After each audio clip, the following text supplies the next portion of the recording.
পয়লে কিস্তি কেমনে কি করি? ওই আব্বা 10টা টাকা দাও। চৌরা কয় কি রাত পয়লে কিস্তি চিন্তা বাঁচতাছি না ভাই 10টা চেয়েছে যা চৌরা। না না আমি জানি না, আমার 10টা দিতে দেবো। তুমি কিস্তি উঠাইছো, তোমারটা তুমি চিন্তা করো গা, তা আমার দেওয়ার বিষয় না। আমার 10টা লাগবেই। ওরে চৌরা কয় কি এটা বিলে ওর বিষয় না, কিস্তি ওলা লয়ে গেলে তো আমার লয়ে যাবো। শুনকালা কি করবি এনে গেলি?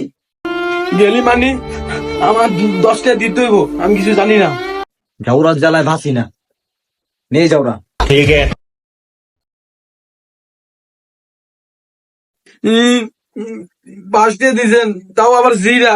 না না, আমি 5টা নিতাম না, আমার 10টা দিতে হইব। নেন। তুই 5টা নিতি না, যাও। 5টা টাকা কামাইতে যে কত কষ্ট বুঝলা রে, এমন করতিয়া যাওরার করে যাওরারা।